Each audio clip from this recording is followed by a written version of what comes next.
Hi, everyone, and welcome back to the Project Flux podcast. I'm again joined with Yoshi. How are you, Yoshi? Good, very warm. Hot as it's been right this year, I think. It is 32 degrees, which for anyone listening on the other side of the pond, this is way too hot for us. But we're very lucky because we've got someone who is used to the heat. We have Clint Padgett, the CEO of Project Success. Thank you for joining us today. Oh, it's my pleasure. Happy to be here. I'll give you some tips on how to cool off later.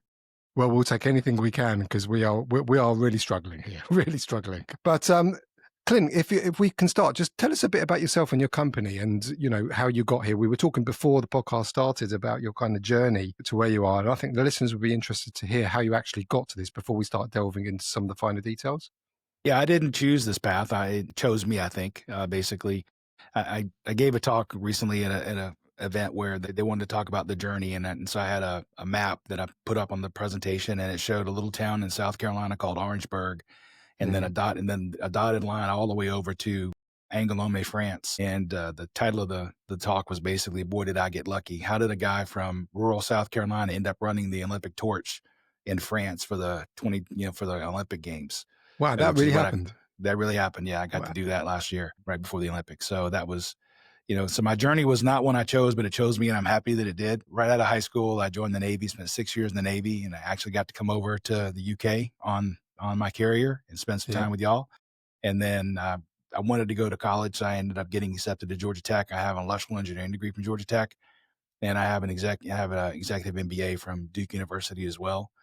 And if you're familiar with Atlanta, basically Georgia Tech is dominates kind of one corner of the street, North Avenue, and then the other corner is dominated by the Coca-Cola company. Okay. So my first job out of college, I walked across the street, made it a really easy commute, and I went to work for Coca-Cola. I spent about 6 years working at Coke in their cold drink technology group in engineering. And in 1994, the city of Atlanta got awarded the 96 Olympic Games. I wanted to work on that project, and I knew that this company called Project Success had gotten the contract to work with Coke on that. So I left the company and went to work for Project Success and was right back at Coca-Cola on the following Monday, but as a consultant. I was going to do that for a couple of years. And when the Olympics were over, I was going to go back to Coke, and ended up liking this job so much that it's been 30 years and I'm still doing it. So that's kind of my journey. And then what we do as a company is we are a training and consulting company and projects. So we teach courses on project management. And then once a client has been through that course, then we can actually help them implement and roll it out within their organization. Our motto is we'll work ourselves out of a job, and people tend to appreciate that. So it's maybe a bad business model, but it's worked for us for 40 years. So I'm thinking it's still working. Well, fantastic. What a story. And if you've been there for that long, I think that really is testament to what you're doing. So important. And I love the Olympic theme. So you started with the Olympics, and you're still doing the Olympics in France, and you had some time at the London Olympics, I understand, as well. Yeah, I've been able to work on every Olympic event for Coca-Cola since the 96 Olympics in Atlanta. We've done them as a company since 92, but I didn't join until 94. And then we also do all the Euros and also the FIFA World Cups for Coke as well. Wow. Okay. And I find I cannot get tickets. To be clear, I can't get tickets. I can't help you. I don't get to go, so I can't help you get tickets. Just to be, I literally written that down for the post podcast chat about how I can get some tickets for next year's World Cup. But there we go. Yeah. Sorry, can't help you there. 50 Olympics. That's a lot, right? Yeah. It's amazing. A lot of events for sure. Worldwide sporting events. It's quite interesting because a lot of people talk about the Olympics Games when it comes to project management as the kind of, they always seem to go over budget. Obviously, they always finish on time, and they're really good case studies into project management, as in if you've got a very, very hard deadline and you chuck money at it, you do end up finishing on budget. But does that make that a project success? Tying that in nicely with your so I think that's an interesting question. I'm glad you asked it because I know you had a previous guest on who talked about that as well, and I would respectfully disagree with what he said. Good, we like debate. So as long as we do it respectfully, I'm happy to do it. I think for me, but I look at it from a very tactical perspective. We do project work, right? And just to be clear, I don't work for the IOC. I help Coca-Cola plan their activations around these events. Yeah. Okay. So I want to make sure I put that out there. IOC probably sue me. So I don't work for the IOC or for FIFA. But for these events, to your point, exactly. So a sponsor can spend hundreds of millions of dollars to sponsor an event, to be a global partner, a major sponsor, and the date's not going to change. If I'm Coca-Cola and we don't have product ready, they don't care. They're going to go ahead and go with the games without us, right? And you'll just have wasted that money. So to me, when we talk about success, I talk about project success, and success of a project, to me at least, is if I deliver on time in the budget that we've agreed to, and according to the quality specifications we've agreed to, then that project has been successful. Now, business wise, maybe it was the wrong project, but that's not my, as a project manager, that's not my decision. I don't get to choose that. You told me to go take this hill. I'm going to take the hill. I'm going to do exactly what you want me to do, how you want me to do it. And if I take it successfully, then I was successful on that project. I can't control the business environment. I mean, I've certainly worked on projects where we killed it in the middle of the project. And then we consider that to be a successful project because the business environment or business climate changed and that project was no longer a viable option. It would not make any sense to complete it. So to me, a win was we killed the project and just didn't do it because now this is also the challenge with people, right? Because people they get committed, they got blood, sweat, and tears into this thing. And they want us. I've heard it so many times. Well, I know we don't need it anymore, but let's just push it across the finish line. Just, so we'll have something completed. And it's hard, but you have to say no because you're wasting good money. You're throwing good money after bad then because that's 6 more months of productivity. We could be doing something that's actually going to bring us money as an organization or get us a win. We have to stop this. And that's still, to me, that's still a success if we kill the project. So whose responsibility is it if you know you're going down the wrong road or up the wrong wall, whatever analogy you want to make, even though you could say, well, I'm going to complete my objectives, therefore, I can't control it. Isn't it still someone's responsibility if you're working on it and you know you're going in the wrong direction? There is some kind of responsibility on you to raise that. Yeah, that's how you know to kill the project is you need to be talking to the sponsors, your major stakeholders, whether that's usually for us, it's the sponsor or the customer, and just saying, hey, we think the business environment has changed, or I had a situation where we did a project and it got paused. And when we went back to pick the project back up a year later, we were talking about adding activities that didn't make any sense. And so I just said, let's look at the financial justification for this project because the whole reason we were doing it was a plant rationalization project. Yeah. And we were going to take advantage of some excess capacity we had in Puerto Rico for this company and move some production from Kansas to Puerto Rico. And then when I went back, they were talking about renting new space and bringing new people on board. And I said, well, I think something has changed. And we looked at the financial justification. What had happened is the business in Puerto Rico had picked up and the plant was at capacity. And so we shifted it back into Kansas. If we're going to end up renting space and hiring people, let's do it here and to be less to move. So I think it is your job as a project manager to raise that to the right sponsors and stakeholders. But at the end of the day, you got to deliver the project and you hope it gets killed. But if not, then you got to deliver it successfully. Yeah, as long as you've kind of raised it. And I think, we're going to come on to obviously talking about the impact of data analytics and AI. Do you think things have changed? And, what part of the change in project management are you interested in or is keeping you up at night? Is there anything about what's happening with the pace of change that you're particularly concerned or worried about? I don't see it in my practice, basically. We do some pretty major projects, and I think we're early enough on the curve for the analytics side, the AI side. I see the benefits and a lot of what it can do, but none of the clients I'm working with are deeply adopting it on the project management side. Now, they're certainly using it with Copilot, and they're certainly using it with other things, but within project management, I don't see it being adopted, at least for my clients, not very much. And as we were talking about kind of in the green room before we started, I'm perfectly okay with AI helping with analytics and with data analysis and all these things. And if there's any grunt work it could take off my plate, I would love that. But at the end of the day, until it takes the place of Jane, Joe, and Bob, then I don't think you could take the people out of the equation. You gave me a lovely story just before we started recording about one of your guests on your podcast who talked about the human element. I think it'd be really interesting for the listeners if you just kind of repeated that because it was a lovely way that you put it. Yeah, so I interviewed Dr. Sherry Turkle, who is she's a PhD, she's a trained clinical psychologist at MIT. She graduated from there and also teaches there. She's written multiple New York Times bestsellers, including the one I interviewed her on was called The Empathy Diaries.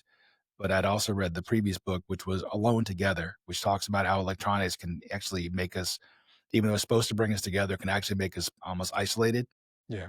So anyway, she was talking about empathy, and she's a trained psychologist, and she was quite animated about it.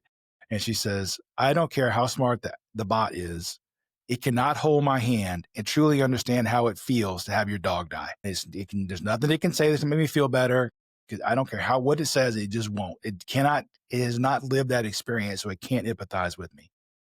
Yeah. So she's quite animated, but she's a wonderful, wonderful interview. Love it. The reason I asked you to repeat, just to add on to that before you go, Yoshi, it was funny. It raised something that I wanted to bring up, because I was at an event this week, and somebody I was speaking to was talking about the fact that her sister's dog died, and the way that she grieved, believe it or not, was because she was able to use ChatGPT to express her emotions in a poem, and then use one of these text to music operators called Suno to create a song about it, which made her cry and helped her with the grieving process, just to add a slightly different perspective to that. Yeah.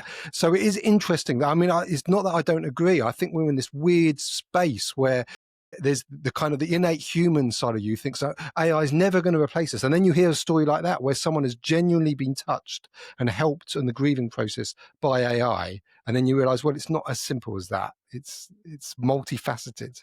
Yeah, it is. I totally agree with that. That you can take the same two sides of the coin. In one of her books, she talks about there was some research done in Japan where neuroscience basically says that you and I there's a chemical connection that happens in our brains when I make eye contact with you.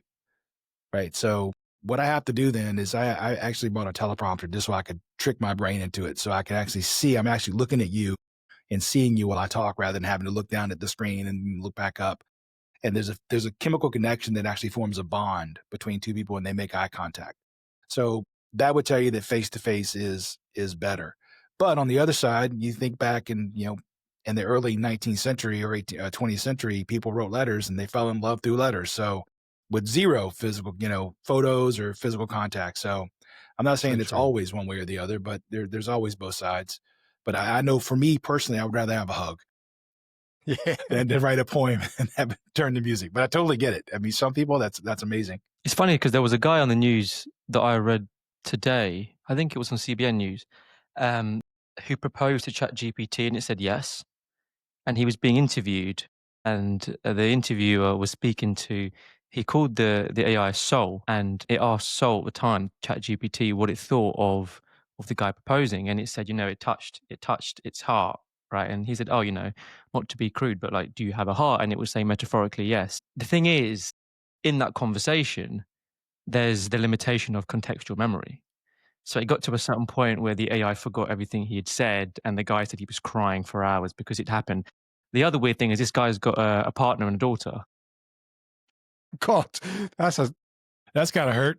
And she couldn't understand what she was doing wrong. But it was on the news recently today. But Clint, just going back to the project sphere then, has there been a moment in time during your experiences where something has become misaligned or there was a failure which has really changed the way you approach project delivery now? So I think it comes back to the people side in that I'm a strong believer in conversation is a form of communication, but I think it's the best form of communication. And the reason I say that is there's a saying by George Bernard Shaw that says the single biggest problem with communication is the illusion that it has taken place. And when you do one-way forms of communication, email, text message, Slack, Jira, leave a voicemail, then I don't know if you play it in the UK. We play a game when I was a kid called Telephone. I think maybe you call it Chinese Whispers is something. I think it's what it's called. So basically it's, for the listeners, they don't know, basically it's, there's a group of kids and one kid has a secret and they tell that secret to the next kid who then tells that secret to the next kid. And of course it passes. And what the fun of the game is that at the end, with the secret that comes out of the last person's mouth is not remotely close to what the first person said, right? That's what makes it fun. Well, that still plays out today in the business world and even more truly in project management, because now as a business leader, I stand up and I say what I believe to be clearly a clear message because it makes sense to me and I articulate it and I'm the boss. Therefore, it must be a clear message. And then I'm just shocked when nobody does what I want or they do the wrong thing. Well, if I put myself back in the telephone game, when you tell me a one-way message, then I have to listen. I hear that message through my biases, through the way that I define terms, whether I'm having a bad day or not is going to change the way I interpret your message, right? Then I take that message and I pass it on to the next person who then takes it through their biases and their definition of whether they're having a good day or not. And so it's really no surprise that as the message transmits through the organization, it gets mangled. So what can solve all those problems, whether it's the telephone game or whether it's the business message today, is to have conversation. And I think the reason people like to default to the one-way communication I think we have as human beings this burning desire to check things off of our to-do list. And the best way I can do that is if I email you it's done and I hope I never hear from you again. Or I post it on Slack that it's done and I hope you never see it and never talk to me again, right? Because if I actually picked up the phone or heaven forbid walk down the hallway and talk to you face to face, I might find out that it's not only is it not done, but there's 3 different things that I've done that are wrong. I've got to go back and redo them. And now I've added to my to-do list rather than taking it off of my to-do list. Yeah. And I I see see people that. send these emails back and forth all the time. I'm like, just stop, pick up the phone, and in 30 seconds, you'll solve all these problems or you'll have clarification on how you need to move forward. And so I think for me with project management, the communication piece, especially the conversation piece, is so important because we have to make sure we're all moving in the same direction. And if I interpret it differently, I might be working at cross purposes. I said we see it so many times where people say they think their job is to get the ball out of their court in someone else's court. As far as nothing's been solved. In fact, you've probably added a whole layer of complication, but you think to yourself, job done, I've got nothing on my task list. That's not good for the project, is it? I was reading, so Clint, I was reading a book the other day, Sapiens by Yuval Harari, and in it he talks about lines of communication. And I think it was something like there's a magic number around once you surpass, I think it's like 150 lines of communication, systems have to scale to more formal communication methods because it's hard to talk to everyone at once, right? It's hard to share the message and be consistent across that. Do you see AI being a potential solution there? Because you can take a command or direction and push it out to different people, and AI can tailor that response to the way the person sees the world around them. Like you said, you've got your own biases, right? I have my own biases. James has got his own biases. If you were to ask us to do something, you could use the AI to say, I want this message to go to Yoshi, who responds in a certain way and likes to have things broken down and spelled out for him. Or I want to give it to James and James can use his initiative better. There's your compliment, James. Do you see there being a benefit there? Or do you see that compounding the issue of Chinese whispers or telephone? I think there could be a benefit. I really do. I do think that's interesting though that you still have to direct it, right? So it's not like you can just push a button and maybe you can build in the algorithm of what Yoshi thinks and what James thinks, and then it just works. But I do think that would be a benefit. I wish it was there now. We use it on a lot of the projects to do transcriptions of our teams meetings, and especially with international teams we work with, it's almost unusable because it doesn't understand the accents very well, and it takes me just as long to go back through the transcript and I'll look at it and go, that I know we didn't say that. Let me go back and listen to the recording now, and I hope it gets better. But I think if it does get better at that, then I think there are some options there where it could, we could use it to summarize meetings. We could say, now send this message to James and here's how he thinks, or how he thinks, because I've told you this 50 times, right? If it hasn't forgotten the contextualizations like you were talking about earlier.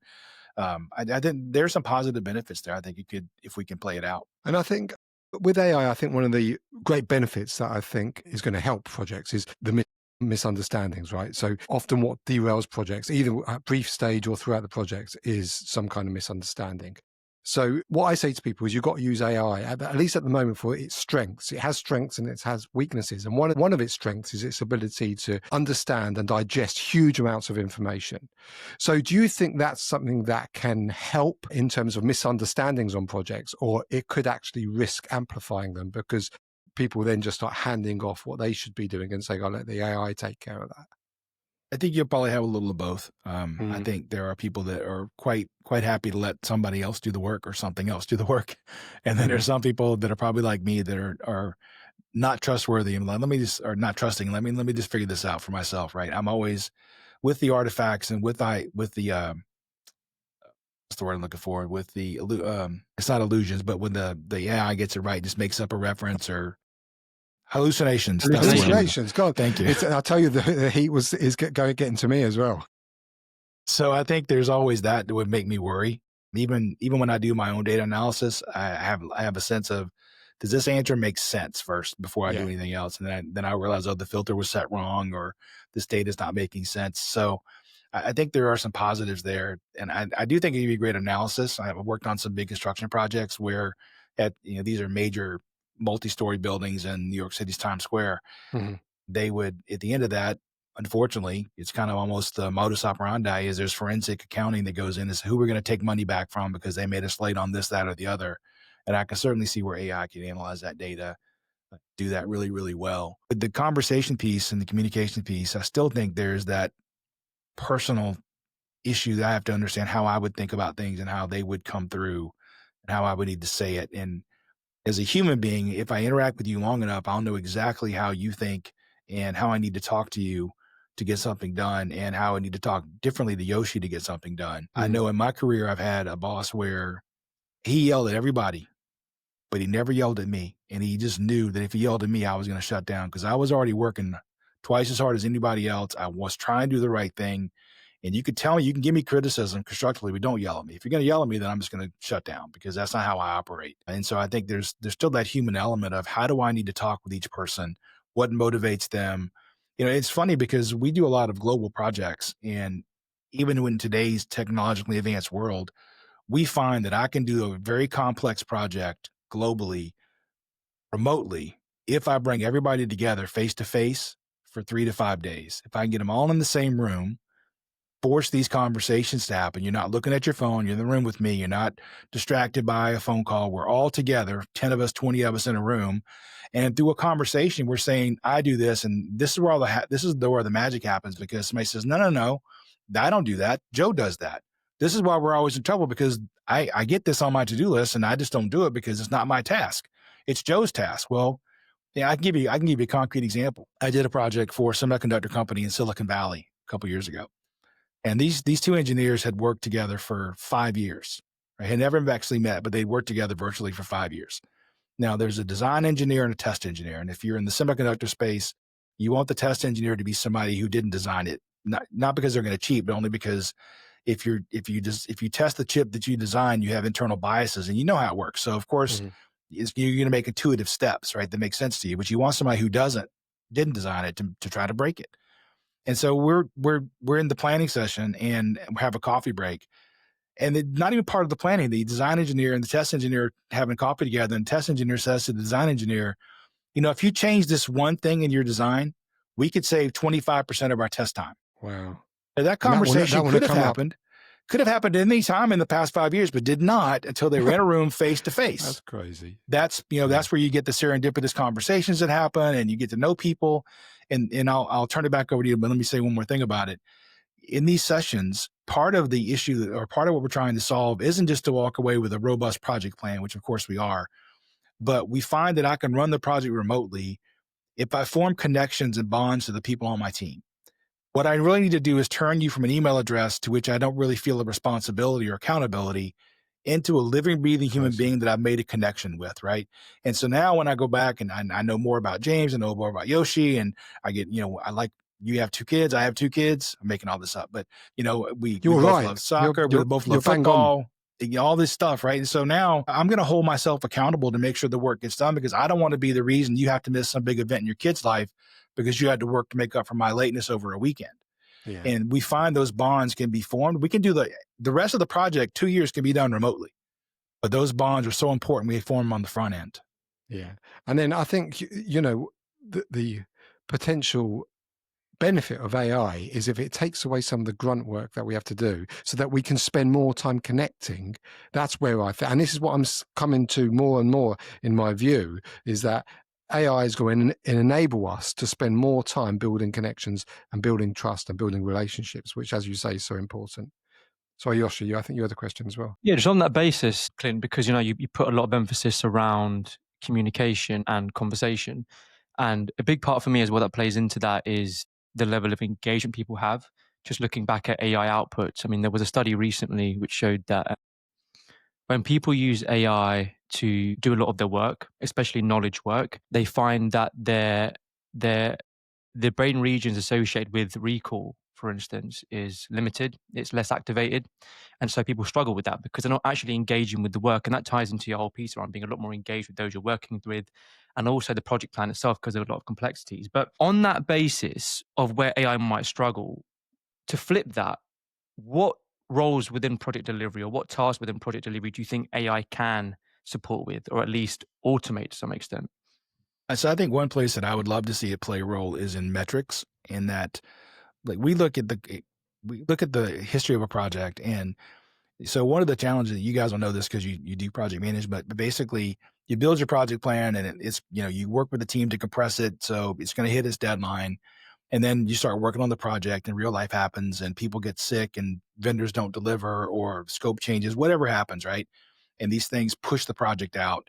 But part of the control process then is you have to make sure that every time something gets slips and gets delayed as a team, you bring it back because your deadline can't change, right? You're gonna have to be ready for the Olympics or you're gonna pay them. I've worked on a project for GE where it was $1 million a day in liquidated damages if we were late. So there's these huge LDs you have to pay. So there's this pressure to get it done. But what the metrics can do, and this is where AI I think can help, is it can analyze the schedule because I can do this now manually, which is painful, but you look at the schedule and say, all right, look, I don't want to get too technical, but there's this thing called slack or float, right? Yeah. About how close something is. And so that you can look at the average amount of slack or float across the project. And then you're looking at how much that's going down, how much it's decreasing. You don't really get that. You don't ever get that back. So what AI could do for us is be able to say, well, based on the amount of work you're actually getting done, yeah, you keep compressing the schedule to keep the deadline, but at some point you're gonna run out of stuff to compress. Yeah, we And so see if all I the look time. at the amount of work that's being done actually versus the amount of work that was planned to be done. And if I project that out, you're not going to finish on December 1st like the schedule says right now. If you continue to work at the rate you've been working, you're going to finish in February. And so I think that's some stuff that's a lot of mental math and mental manipulation that you have to go through that I Mm. think AI can certainly help with. Yeah, I always like the analogy of the sat nav. When you're going on a road trip, there's obviously sort of some kind of slack built into it, but it recalculates. If you hit a traffic jam somewhere, it'll recalculate, and we don't do that on projects enough. I don't think. I think, as you say, we just keep eating into the slack or the float until, lo and behold, all of a sudden you're a week overdue, and someone says, "How did that happen?" You didn't give me any warning. What you should be saying is actually we're eating into the float, and I think AI can help with that. And there's some great tools out there. The likes of the N plan tool. I don't know if you've played around with that or I have not. the Node and Link, but this is using the kind of chat GPT philosophy of um, sort of natural language to create a schedule and actually start conversing with the schedule. I think that's really, really interesting and really kind of a novel approach of utilizing these kind of large language models and the generative AI approach into projects so that you actually start thinking of the program as a living, breathing thing that you can converse with, rather than just, as you say, just keep kidding yourself until you get to that point where you have to say, I've got to tell someone some bad news, which no one ever wants to be at. Yeah, I think I'd be happy with using it as the analysis piece. I don't know that I would be comfortable using it as the project plan creation piece because we find that when I've done this in the past, especially over the pandemic, where we would create plans and then present them. Mhm. Nobody ever gives it any fresh thought, and there's never Mm. any new unique ideas that come in. It's just, well, we'll just take the last plan and dust it off and use it. And it's always usually different enough that you should have just, done it, replanned it. Mm. And we want those conversations to happen. We find that happens when you build a plan. And then the other thing we try to do is we try to have either weekly or biweekly update meetings where we talk about where we are. And if we see the slack is, so I do this stuff you're talking about. I don't use any analytics for it, but I do it myself. And I just look at the average amount of slack, whether I'm using Primavera or Microsoft Project, and just look at it and just do the math and say, I think if we keep this route, we're going to end up finishing in February rather than December or whatever. But somebody needs to do that. And if AI could take that on, that'd be great. Yeah, I Clint, think you're right. go on, James. No, I was going to say, I think you're right. It's a combination of the two things. I do think there's some use because if you're at the very, very beginning of a project, right, where you don't really know too much about, you might know the scope and you might have sort of rough kind of timescales and budgets created, but you don't know how it's going to be built. You still got to go through the procurement route, etc. Utilizing past programs built on an AI model is at least giving you some kind of, rather than a gut feel, because we're really bad as humans as thinking that our gut instinct and our experience somehow counts for a lot when we know that actually we've got these inherent biases that are often wrong. So I think there's still some use in using the AI to come up with that first pass, but then I do agree with you, Clint, and then running that past your own intuition. So does that make sense? And the two together, I think, can be quite a powerful combination. Yeah, I think there's some options there. I can give you another example. So I've been lucky enough, as I said earlier, I've been worked on every Olympic game since '96 and for Coca-Cola. And I'd also done the FIFA World Cup in 2014 in Brazil. So I But I spent, did go to that one actually. then you know That was how they're awesome. they're crazy, man. They Yeah, love their football for sure. yeah. So I worked on that project for 2 years to plan it, and then we did 2 major planning sessions and then some updates and controls as well. So I knew the processes, I knew the people, I knew the regulatory issues, I knew how they did work. And so based on my specific knowledge of a worldwide sporting event in Brazil and my overall knowledge of how Coca-Cola plans and executes against their activation with the Olympics, I probably could have gone off by myself and built a pretty solid project plan Mm, for the Rio 2016 Olympic Games. But I didn't do that. And the reason I think that doesn't work is what happens when you present that plan, people just nod their head and, yep, yeah, I'm sure that looks good. Clint's been doing this forever. I'm sure he knows what he's doing. I'm sure it's good. And there's no critical thinking that comes in. And regulatory things may have changed between 2014 and 2016. And the team has yeah. changed. And it's one person's strength, maybe somebody else's weakness. And they maybe they need more time.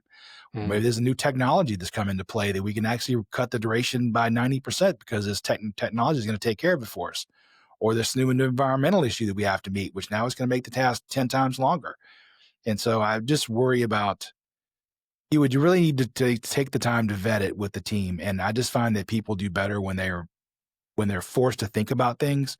If you mm. just present, there's a lot of this, oh, I'm sure it's good. And my really one I don't like is where you just socialize something through email because nobody ever looks at it. I mean, No, you're right. It's too much so, but overload, I isn't it? don't want to say it wouldn't work. I'm just saying that from my perspective, I've found that working with the team to force it to happen, and then I could use the plan that was generated either from a past project or other ones just to make sure that I've captured all the different stuff. And hey, we thought about this. What about that?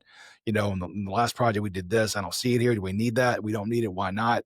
To help make sure we're doing a good job. Yeah. And we do use past plans like that. Well, what I've also seen happen, which I think is a really good use of AI, is take the example you gave. You know, you go from the World Cup to the Olympic Games, and you know you're right to say you can't just use the same program because it's a different event and you've got regulatory changes. That's the kind of thing you could feed that kind of program and everything into the AI and say, what do I need to consider? I'm changing it from the FIFA World Cup to Olympic Games. And it's really good at acting, as we say quite a lot on this podcast, as a thought partner, as a strategic partner to start chat. And you say to it, this is what I love when you start using it as a real strategic partner, when you start asking it to interview you and say, have a look at this and question it. And what are some of the faults or what are some of the concerns that you have? I think that's really powerful. I think you could definitely do that to poke holes in the plan you're building and to help me understand what I need to be thinking about as I go into this. I think that would be great. I tend to rely on the people that are familiar Mm. with it, but I do think that would be another option. Yeah, it's interesting times, and what we love is talking to people like you who you're in the thick of it, you know, delivering real projects, and we get different viewpoints. You know, we also talk to academics, and we're such a fast changing kind of environment all the time. Do you think there's also a bit that we're starting to become reliant on AI, maybe to compensate for poor leadership or broken cultures at all? I do think people like to have crutches, and Mm. and I think AI can be a crutch to some people. It I can usually tell when somebody's using AI to talk to me because it says things in a way that I would never have said it. And I have somebody who works for me who, when she's writing something, I'll know when she's used AI because it uses flowery language that she would never use. And like, don't do that. Just come up with your best guess, and we can work craft it together. But And how do you deal with that? Do you bring that up with a person? well, if she works for me, so I can do that. Yeah, I bring it up and Yeah. to say, hey, doesn't sound like your voice. And I also hear the joke about, well, I use Chat GPT to create the message, and then the other person uses Chat GPT to interpret the message. Yeah. And so I don't. It's funny. It's uses it on Yeah. both ways, like the reverse vending machine. So I do think people like crutches, and so I try to tell my son he just turned 18 this past weekend, and I worry about not him specifically, but just in general the generation and developing critical thinking skills Yeah. because I will see something or he'll see something on TikTok and or what a pick your I don't want to pick on TikTok, pick your program of choice, reels or whatever. And I'm able because I'm older, I'm able to say that doesn't make sense. There's nothing that those words out of that person don't go together. That's just Mm. not how that person That's not the view they have. I've listened to them before. And I have to try to tell my son, you have to have some critical thinking skills. And you're 18, you don't really have your BS meter yet, but you got to get Mm. one. And I worry now because I see stuff on the reels that the words that are it's so synced up, it's clearly done by AI, but it's so perfect that I can no longer trust what I'm actually seeing on the screen to whether I know whether it's real or not, right? But It's I have a crazy BS meter that times. says that person would never say that, so this can't be right. This must be generated, and that's a bit scary. I think Yeah. if people use it too much, then it becomes a crutch. Yeah, that whole deep fake thing is really worrying. And I've also got a son who's 18, and it's incredibly infuriating because as well as that, they are also, I don't know if you experience the same thing, that generation are extremely sure of themselves. Yeah. So, and that's a really dangerous combination because they will tell you, no, I've been told, I've been taught that I've got to have confidence in myself, rather than, as you say, actually, you've got to have deep critical thinking skills, and actually, you do have to doubt things. So I think we're in for a very strange time over the next few years as it gets really, really difficult to sort of detect these deep fakes. I mean, at the moment, they still just about feel a Yeah. bit dodgy that you can detect it. I reckon in the next year or so, we'll be past that. Yeah, I think it's funny. I say this because I know my wife won't watch this podcast, but I tell my 18-year-old, I say, you're just like your mom. You're not always right, but you're always convinced. Yeah, yeah. If we make a deal, we won't share this with either of our wives. Clint, just on that topic then, and moving to something which is a bit more explicit, not kind of moving towards the deep fakes or the uncanny Where are valley we sort of going? thing. Sam Altman wrote a new blog this week, this last week, and it was the gentle singularity. And in it, he posits by 2027, we'll start to see robotics doing everyday tasks. And I think there's a lot of discourse around seeing robotics on sites a lot more frequently, and construction projects themselves or infrastructure will be one of the first to see a fleet of robots on site, right, doing these tasks. You put a lot of emphasis on communication. Now, what do you think that dynamic might look like if you are to cross paths with robots on site and you have to communicate to the Mm. project delivery plan? So I think that I think I've heard this question before from you, so I was expecting it. I think that if it's just AI to robot, then I think they have their own language that they can talk, right? But there's still a communication piece that has to go into it about making sure that it does the right thing and is it following the right process, is it following the right regulatory. It's more than just flip it on this long edge or flip it on the short edge. There's other things that have to be done. But then how do you? That still has to come back into the overall delivery schedule, and then somebody's having to go out and say, is it done or is it really done? What's your level of done and what's the right level of quality that says this is acceptable.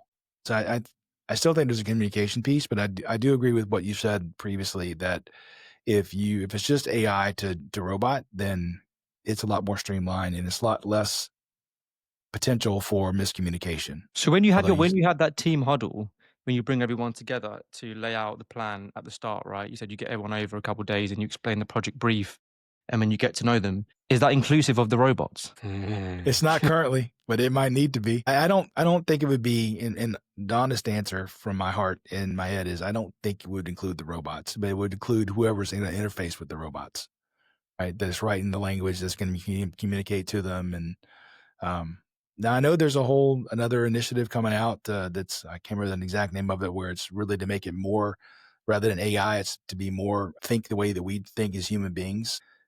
If we really evolve to that, then yeah, you want to involve the robots.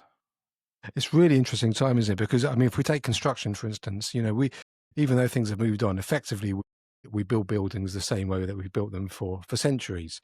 And all the skills and learning that goes with that and the way that we train people in project management is incumbent on that. Obviously there's some new methods and new technologies, but effectively it's the same. We're going to need a whole new skill set if we're going to end up in a place where the construction site becomes more like a BMW factory where it's humanoid robots. It's going to change the way that we deal with programs, because all those past programs that we talked about earlier that you could base a program on or cost on will be defunct, because we're working in a totally new paradigm now, because we've got a different workforce, like a robot. I don't think it'll be just robots, but it'll be a robot augmented workforce. So I think we're in for quite an interesting time across the piece. I think it's also funny that things kind of come full circle, right? If I take the AI out of it just for a moment, you'd look at construction projects, and there's actually a trend now where they're going back to using wood products, even to build Yeah, skyscrapers, yeah, right? yeah. Because it's more sustainable. And then you've got in Texas, they're building concrete houses with this robot arm that just makes the design. It keeps it's like toothpaste, another bead on top, It's like another bead on yeah, top. the 3D printing. So yeah, they're 3D printing a house. So I think that's interesting. And then I look at communication, and this is the analogy I like to use. I actually drew up had a cartoon drawn up about it, but I was teaching a class in Chicago, and I was walking back to the hotel that night after the class, and there was a group of younger people all in a circle facing each other, but they're all head down, busily on their phones, just fingers, Mm, thumbs flying. And I thought, they may be having a conversation, but they're not looking at each other, right? And no. so I think back to the history of time, back in the cave people days. If I wanted to tell you, hey, let's go grab lunch, and I'd draw a buffalo on the wall with a spear and I'd grunt, point outside, right? Which means let's go get some lunch. And we had spoken word. And so for eons, we passed down our knowledge from the elders would be around the fire telling stories to the young people who would then become the elders and tell those same stories. Then we Mm. got written word and wrote these massive documents. And I joke that we've come full circle because now if I want to say, let's go get lunch, I just send a bunch of emojis and grunt, let's go get Yeah. lunch. So we're basically a bunch of cavemen now, right? We are. We kind of are, just better spears. Well, it's a good job the AI is here to take over, isn't it? So, Probably so. Clint, yeah, I can't believe it's getting towards the end of the conversation already. It's been a real pleasure. But before we sign off, we always like to do some kind of off-topic questions for you, if that's okay. So Sure. the first one I've got is, given your extensive career and the amount of time you've been working for Project Success, there must have been times when you feel completely stuck. So what do you do when you feel completely stuck, either professionally or personally? Do you have any advice for our listeners? So it depends on what I'm stuck on, but the first thing I like to do is just take a break from what I'm doing and just go do something else to kind of reset my brain, what the thought patterns I'm having are. And then I would reach out to people that I trust, people on my team that I work with, or people at the client that I trust, and just say, hey, here's what I'm having. What do you think? Mm, But my biggest one is I have to take my head out of it for a minute and just go do detach. something else and then come back and re-engage. And maybe that's the next day after a night's sleep, or maybe it's just after I've gone for a long walk, or just, done something different to read a couple chapters, do something different to put my head in a different space. Yeah, it's really good advice. And it's so hard to do, isn't it? Because when you're It stuck in is. that moment, and I had it the other day. Yoshi will know, I had a bit of a hissy fit about something and actually what I needed was just to stop and go for a walk around the park and not do that and not ever embarrass myself by having the hissy fit that Yoshi had to help me with. But it's hard because, you're in the moment and you think, I just got to keep pushing through it. And you don't realize that you'll be more effective and more efficient if you take yourself out of Yeah. it, and you'll come back into a fresher and be able to move a lot faster. And talking of taking yourself out of it, if you were to take a year off and explore something completely different, what would that be? I would love this. If I could do this would be great, man. If I hit the lottery tomorrow, this is what I'm doing. I would love if money was no object and I could do anything in the world, I would buy a boat and I would just go around the world. I love to scuba dive. That's my passion. I'd have over 400 dives in my lifetime. I love to Wow. be underwater. There's probably no more peaceful place to me than be 70 feet underwater and just hanging out, looking at what I'm looking at. There's no phone calls. There's no beeps on my cell phone saying there's a message waiting. I don't think about work. I'm just thinking about my breathing and the bubbles and this fish I'm looking at, or this turtle or whatever, and just traveling around the world on a boat for a year. That'd be pretty cool. That's what I would do. That does sound very With a lot of appealing books. right I'd like now. to read too, so a lot of books. The scuba diving sounds really appealing right now, just to cool me down, I think. It's amazing. I love it. You can't Well, get over the heat. I can't. It's Yeah, too that's much. true. It's too much. It's funny. When I did my first dive, my brother and I were diving, getting certified together in Crystal River, Florida. And if you don't know Florida, Crystal River is actually warm. They have warm springs that come up. So even during the wintertime, the springs are 73 degrees. Sorry, I'm talking Wow. Fahrenheit. I'm an uneducated American, so I don't know what that is in C. It's less than 20, I think. So It's anyway, still pretty warm. it's pretty warm. And Yeah. the manatees are these big hippo-sized animals that are very docile. They eat vegetation. And we were doing our certification dives, and you have to go underwater, you take all your equipment off underwater, put it all back on to prove you don't freak out. And they said you're going to see some manatees in the area, but they won't come up to you because they don't like the bubbles, and you're not allowed legally to go up to them. So I said, okay, great. So I go down, I do them first one, doing all the drills, take everything off, put it all back on, and I'm done, right? So, but everybody's still looking at me, and I think, it's your turn. Why are you looking at me? And then something hit me in the back, and I turned around, and it was a manatee. And these things are so big. And you're like, I know that they only eat plants, but I'm going to find the first carnivorous manatee is going to take off a few fingers, right? But they're so slow moving that they have all this algae growing on them. So I just sat there for probably another 90, 120 seconds, 2 minutes, just rubbing all the algae, and it was loving it until somebody else tried to swim over, then it swam off. And at that moment, I was hooked on scuba diving. And I've had some of the most amazing things happen underwater. Sounds amazing. That's something I've definitely got to try in the future. It should. feels quite scary, and I'm not a very good swimmer. But yeah, if I find the right tutor, I think I'll go for it. You should check it out. Well, Clint, before we go, is there where can people find out more about you and your book that you've written and Project Success? We'll put it all in the show notes, but it's just useful for you to tell people as well. Yeah, you can find the books on Amazon. One's called The Project Success Method, and the second one's called How Teams Triumph. And then you can reach out to me. I'm on LinkedIn, Clint Padgett. You can also reach out to us through our company, which is projectsuccess.com. And you can also reach out if you really want to through the clintonandpadgett.com website, which is my personal one. Fantastic.